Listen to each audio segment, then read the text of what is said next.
I think like influencer strategy, you really need to find the right people and the right way. So for a lot of people who want to start a jewelry brand, I think most of them, they go to China, they go to like Alibaba. When you are a business owner and your brand is yourself, everything relies so much on you and your mental health and how you are. And I think that's something that a lot of people these days are not really talking about. They're kind of just talking about online strategies.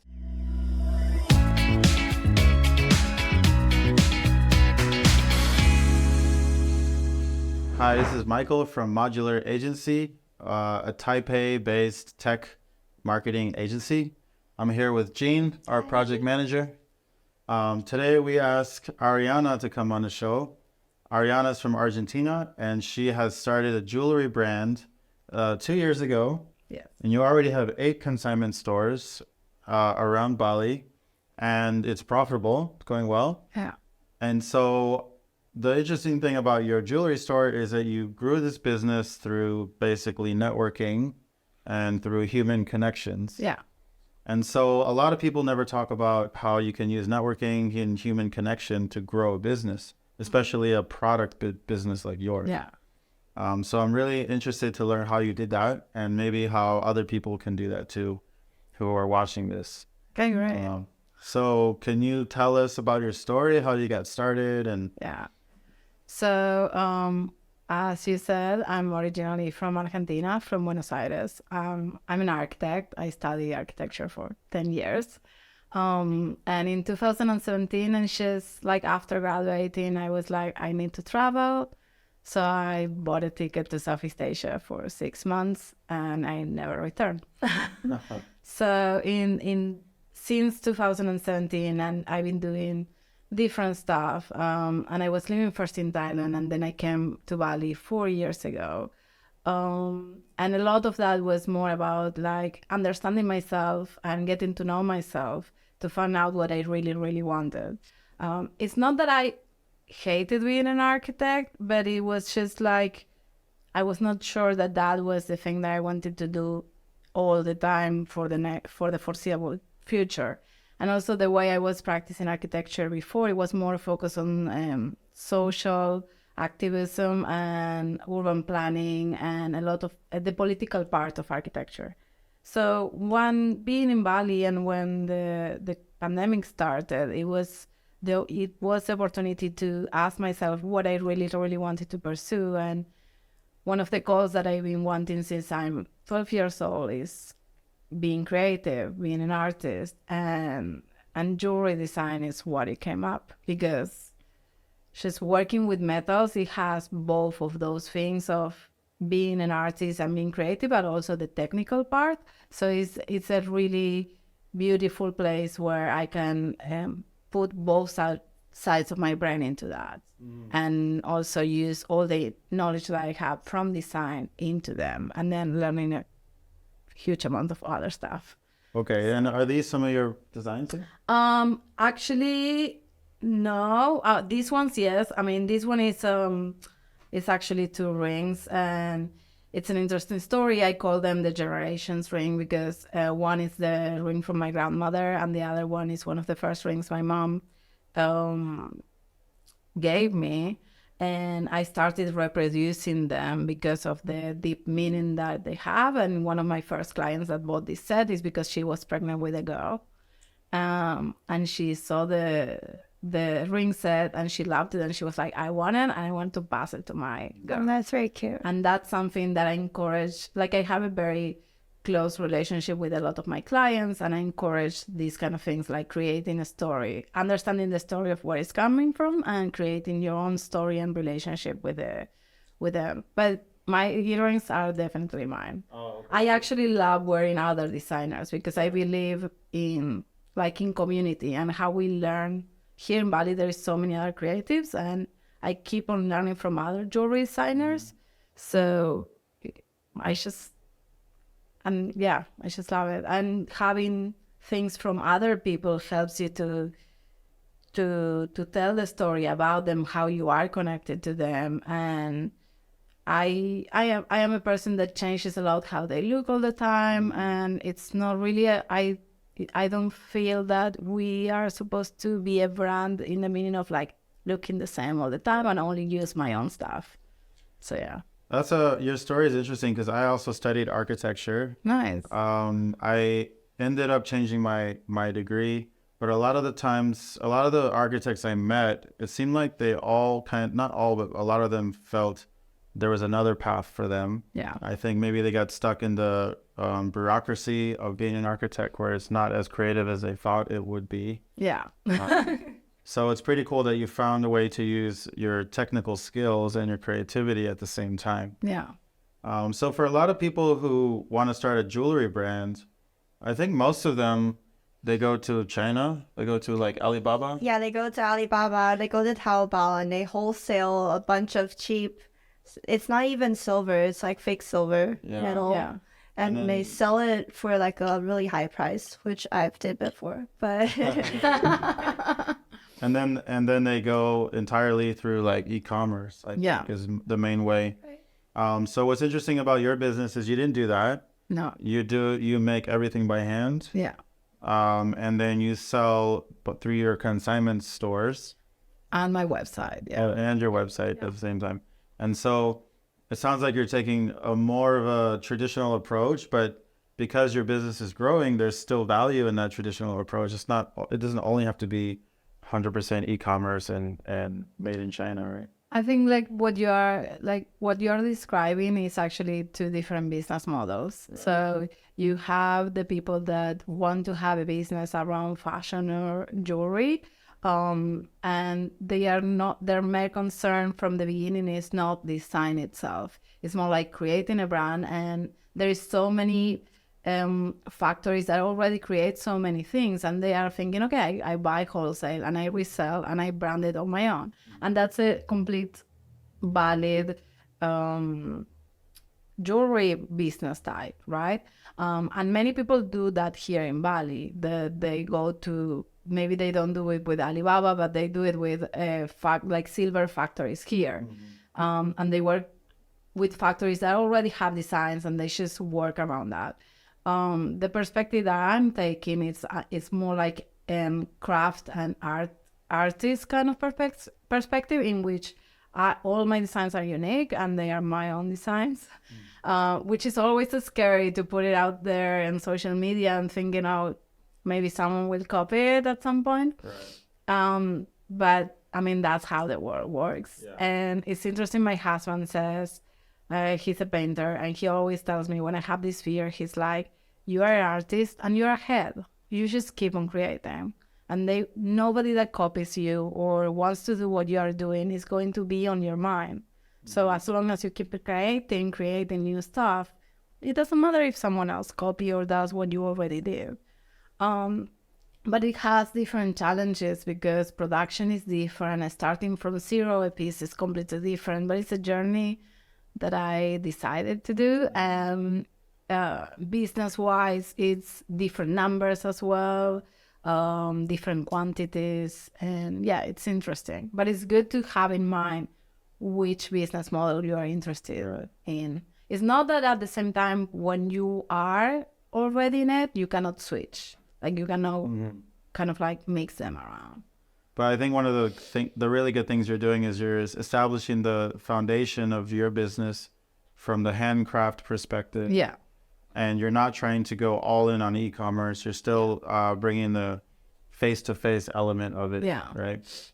And so you mentioned earlier that you built your business through networking. Yeah. Can you explain what do you mean by that?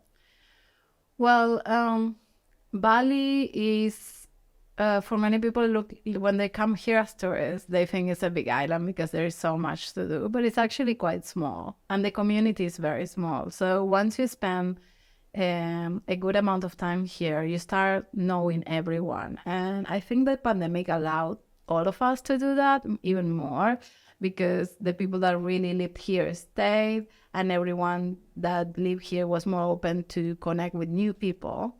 So that's basically what happened. Like through Instagram or like word of mouth, I just started to like reach out to different people and say, hey, like, can I have a coffee with you? I want to hear your story, how you build up your fashion business or your jewelry business or whatever they are doing. And you, from all those interactions, it's where when opportunities came. So I do believe that for networking and this kind of business, like you really need to be you need to be very sure of who you are and what you are presenting to the world. I believe that I'm very honest and I have a lot of integrity and I'm very like clear with my intentions when I talk to people, and that comes through and people receive it in a really good way. So through Instagram, I have met other designers or influencers, photographers, stylists, shop owners, and hotel managers, and those things have been opening more, because many times when the relationship is really good, they are like, oh, I'm going to give your contact to this other hotel place or this other photographer, and it just goes. And it's, for me, networking comes very easily because I come from a background of political activism. So because I have done politics before, like talking with people and kind of like negotiating or finding things that work for both sides is something that comes very easily. So yeah. So normally networking would be something you do when you want to find a job, I think. Right. Or when you're in a services business, kind of like what we do. We do marketing services for clients to Taipei. Yeah. But for a product business, this is a very interesting approach that I haven't really heard of before. Right. Can you talk about what goes on during this networking? You said you kind of just want to meet people and learn about them, but then how does that turn into business? Well, every time so for example, I have two major that now become major friends of mine, and they are fashion designers with very solid fashion brands here. One of them, he sells online and he has consignment stores, and the other one has 2 stores in Bali.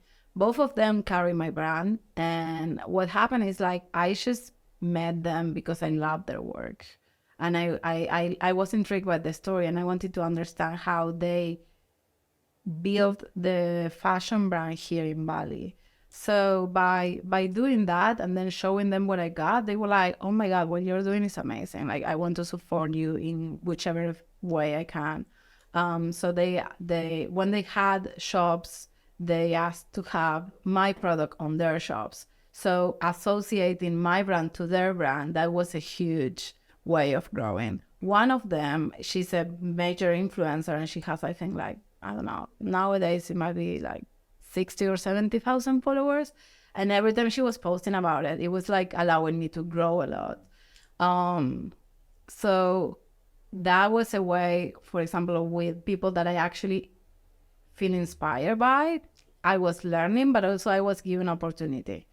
Then with other things like photographers or models, it's more like offering the product to be placed on their creativity, on their photo shoots, and that allows me to have content for my own brand.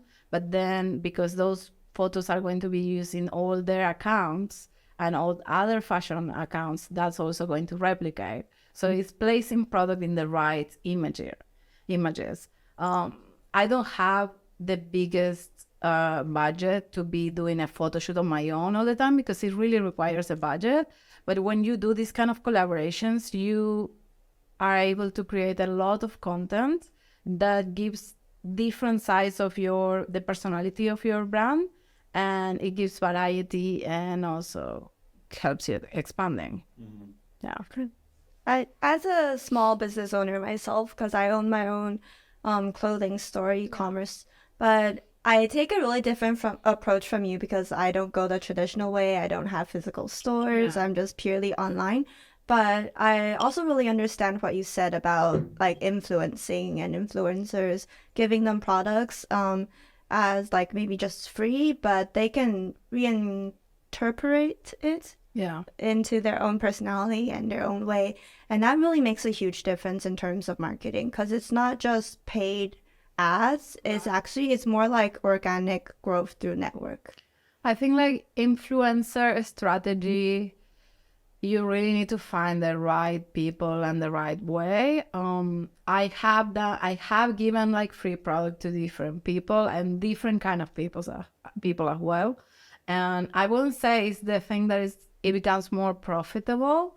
So I'm still trying to figure out what's the best approach. Right. Bali particularly has so many people that have a big following or they call themselves influencers, but you never know what's the real impact that they have.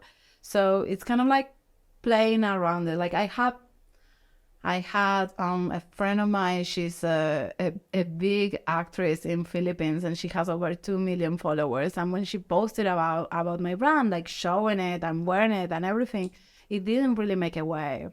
So it was interesting how that happens, but then maybe a new client that has like 2,000 or 5,000 followers, actually, because she's wearing it, her friends says it, and then they want it, because we want what people usually want, what someone you like and you love what have, you know?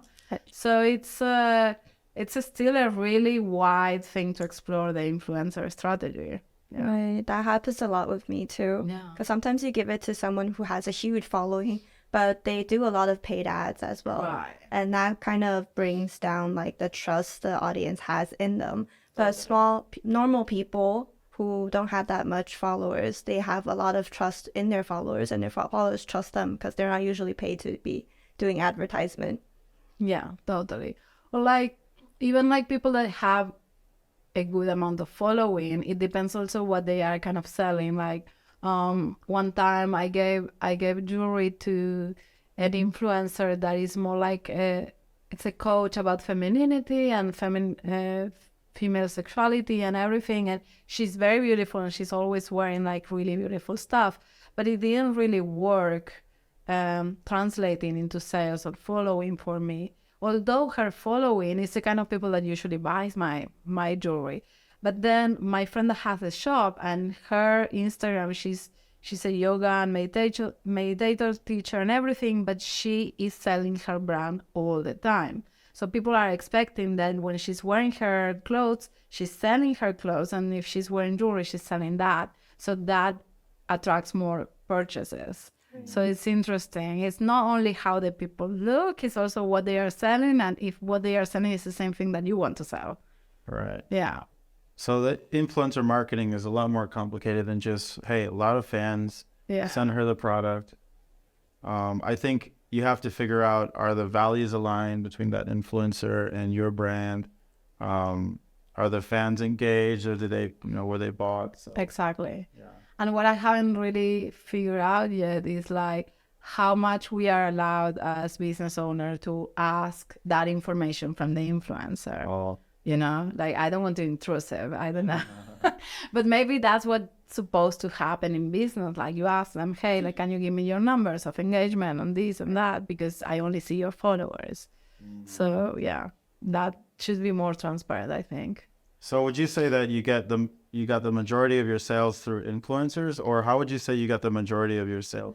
The majority of my sales right now are through the shops, because Bali is getting back on track with the tourism. And so it's a very unique system that Bali, the island, has, that because there is hundreds of thousands of tourists coming every single month, that allows me to have people from different parts of the world to see my stuff and buy it. And also it gives me a little bit of breath to not have to create new things all the time, because the audience is changing. So that's an interesting strategy, because I work with tourism. I get the chance to, breathe and be more of an artist and create something new, and not thinking about the seasons in fashion.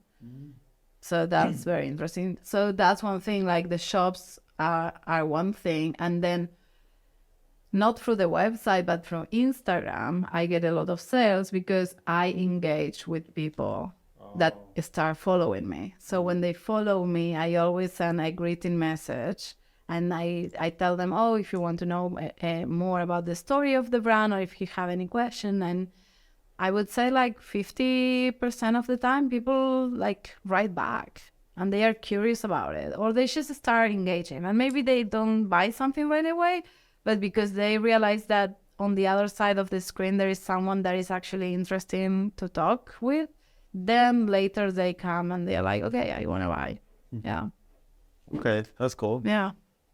That's very interesting because I've never actually interacted with my customers. I've never thought of sending them, hi, thanks for following me. Would you like to know more about my brand? Because I'm sure you have a lot of followers. Yeah. So how do you have time to keep up with like replying to all of these customers?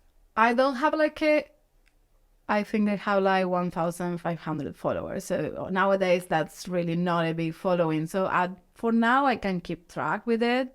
I do wonder what's going to happen when it really, really blows. But I guess I'm not going to do it myself. I will have like someone doing it for me. At this stage, I still feel so much joy of like talking with people. And also because people are buying jewelry or fashion online, it's still a risk. You never know if it's going to fit you, if it's going to like look good on you. So people feel really good if they are able to ask all these questions, or if they know that something can be changed to their specifications. And because my product is handmade, I can just tailor made it for them without really extra cost because it's part of the process. So I think the benefit of the consignment stores is people can touch it, test it. And people really like that. Yeah. So like a lot of people that contact me on Instagram and they are in Bali, they instantly ask me, where can I see your stuff? So I offer them two things. Either like they can have a private meeting with me, or they can tell me where they are in Bali and I can send them to the shop. For me, it's more profitable if they have the meeting with me because the consignment stores take 40% of my revenue, which is a lot. That is a lot. It's a lot, yeah. I know in Taiwan, there's a lot of people doing handcraft businesses, and what they do, what I've seen is they will set up in a market, right, on the street. Yeah, they do that like every weekend, like the weekend markets, but they also, like you, they have their own Instagram and they sell mainly from Instagram as well. But the unique thing about your business is it seems like you have a whole network of these little consignment stores around the island. And then even if you have to give up 40%, but you have 8 of these, so then you're actually able to scale up your business without even focusing on online. Exactly. And I think that's something that a lot of people these days are not really talking about. They're kind of just talking about online strategies. Yeah. And so this is really cool. So for somebody who wants to launch their handcraft brand, whether it's jewelry or leather or other handcraft stuff, what advice would you have for creating this kind of like networking growth strategy? Yeah. So I think like one of the first steps is like it's education. You need to find some sort of education. It can be around how the product is made. Like I took silversmithing classes, or how you start a business around it, or whatever. It's interesting. It's like there is so much online. In my case, I found there was a woman, and I found it in a Facebook group in Bali, and she was offering how to do a fashion business in Bali, 10-week program. So I did that because I was kind of in the beginning, and I was like so overwhelmed by all the steps. And it was very basic, but it really helped me to kind of like put all the boxes that I need to tackle. So that was really great. And then, so that's kind of like that's one kind of education, but then like just finding people that you admire or people that can tutor you or mentor you, that's another great way of education. So I think like education is always one of the pillars to start from. Yeah. And then from there, it's like really being clear of what kind of product you are doing, how many products you want to start with, and finding the way you want to do the production. Are you doing it on your own, or you are like giving it to someone else to do it? that is a little part of a bigger part, which is understanding what are your biggest skills. So what are you going to focus on? In my case, I learned silversmithing, but although I love to do it, it just takes me so much time, and I don't have the experience of the silversmith that I have 20 years doing it. So my skills are networking, building my own brand, and designing. So I kind of like focus on those things and then learn the other things that I really needed to understand, which was like a little bit more of marketing, a little bit of business, building my own website, and those kind of things. So organizing, understanding your product, also having different kind of products that allow you to have different price tags. So you have like one that is more accessible, so it's easier to sell, and then something that is more representing of your brand, but it's a little bit higher price. That's a really good thing to have very clear what's your scale, and yeah, just like put it out there. Put it out there. Okay, so being self-aware of what you're good at, Yeah, and what you're not good at, so then you can then take courses to or hire out a skill that you need. it always depends on where you are starting, like budget wise, and what's your capital to invest. In my case, it was like my biggest capital is myself. So I'm going to do everything on my own, and then I will figure out how to. So now I'm in a position that I have an assistant and I have my silversmiths, and I'm really trying to think of like, okay, I think I can pay someone to help me with social media and so on. And that's kind of like happening. But I also appreciate that because I understand a little bit of everything, I can actually lead all those people. And that's one kind of business model, right? Yeah. If you have the capital of investment, you can just start from the beginning having all the experts and just managing all that and focusing only what you want to focus. Yeah, I think that's really important. And it's also something that we here at Modular really try to do for our clients, because as a creative yourself, it takes up a lot of your time to do designs and to network. So we kind of do the annoying small tasks like making the content for them. And that saves up a lot of time. Because for me, I also have my own business that I do myself. I have no employees, and that takes a lot of time to do all of the graphics and everything. When you are a business owner and your brand is yourself, everything relies so much on you and your mental health and how you are. So like if, for example, I'm having a really complicated month or something, then like my Instagram is being affected by, and then I'm not posting for a month. And that's not good. Like business-wise, it's not good. So also we need to realize that we are still humans behind it.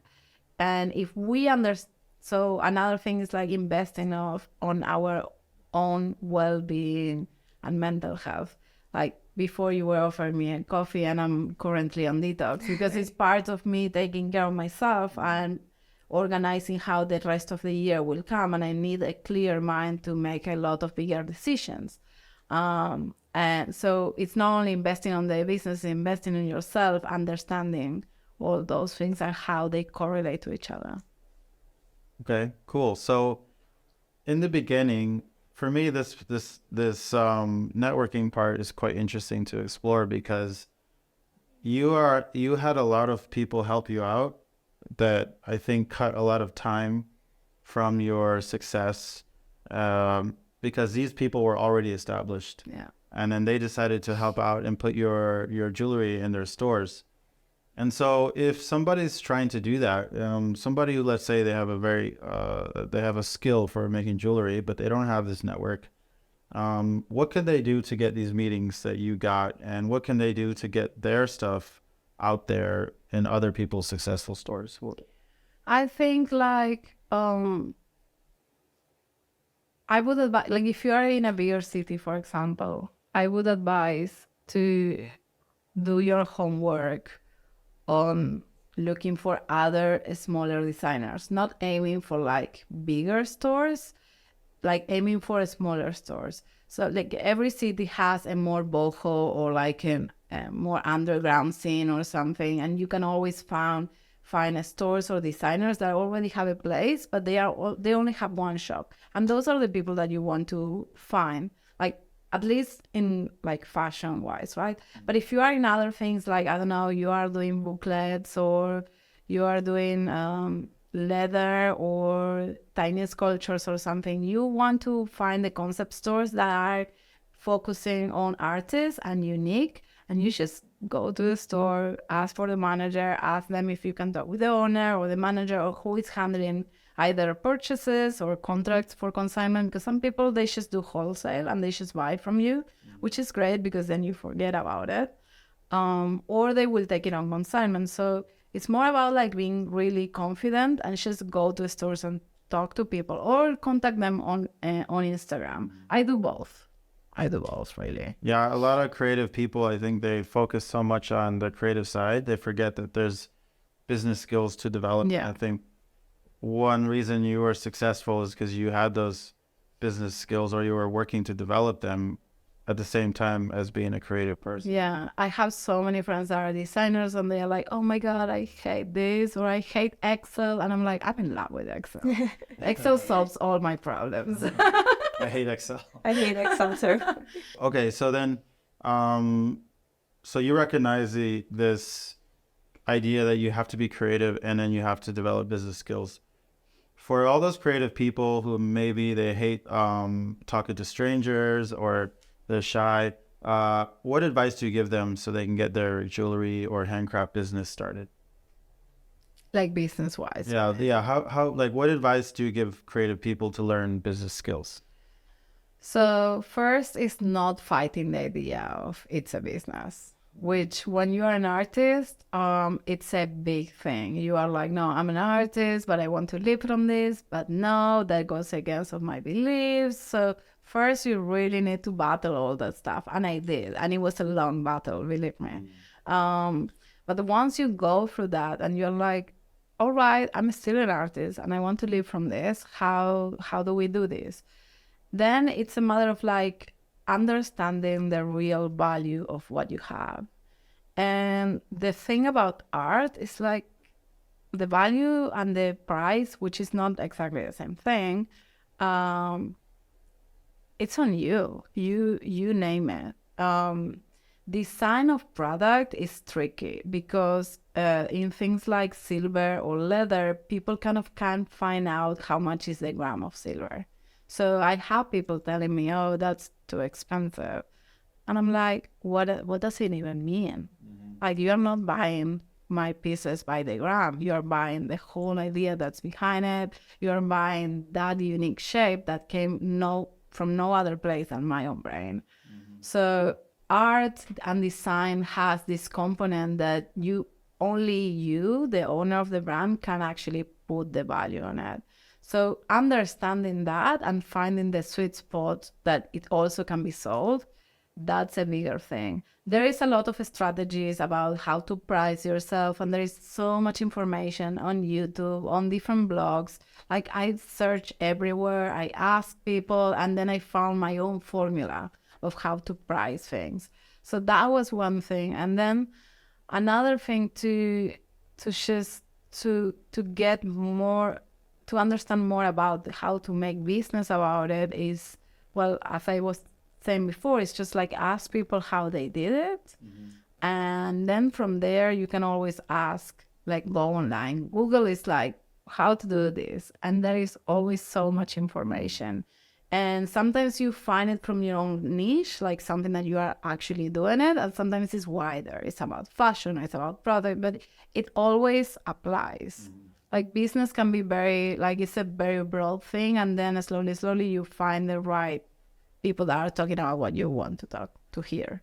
Right. I think the tips that you gave, they're useful for not only people who, creative people want to sell like leather jewelry, but for every single business out there. Like, we determine the prices ourselves and we have to see the value in our, no matter service or product. Totally. Right. Yeah. It's a big thing. Like, understanding value of your own service or product, it's a big thing.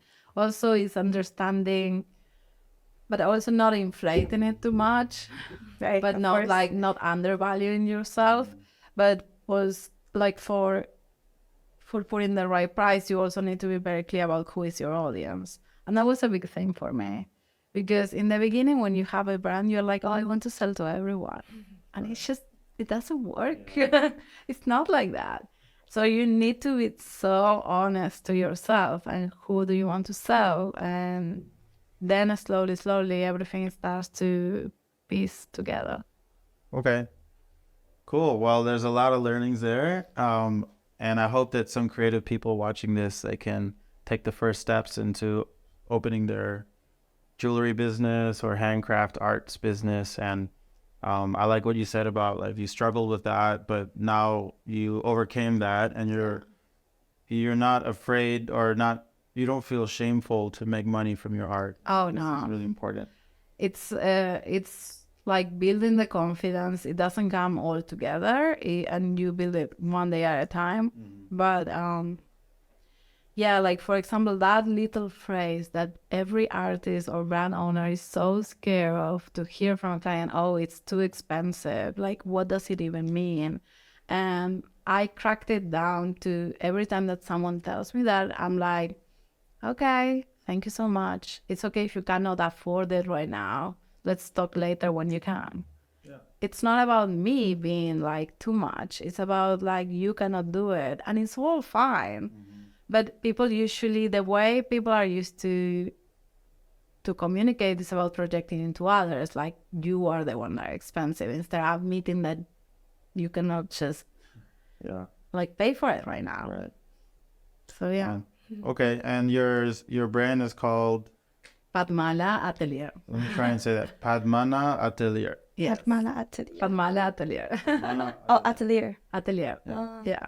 All right. And so we'll put the link to your store Thank you. comment or below the video. And yeah, thanks so much for sharing your Thank tips. you. Thank you for having me. This is so cool. All right. So very nice to chat with Ariana, and we'll see you guys in the next video. Bye. Bye.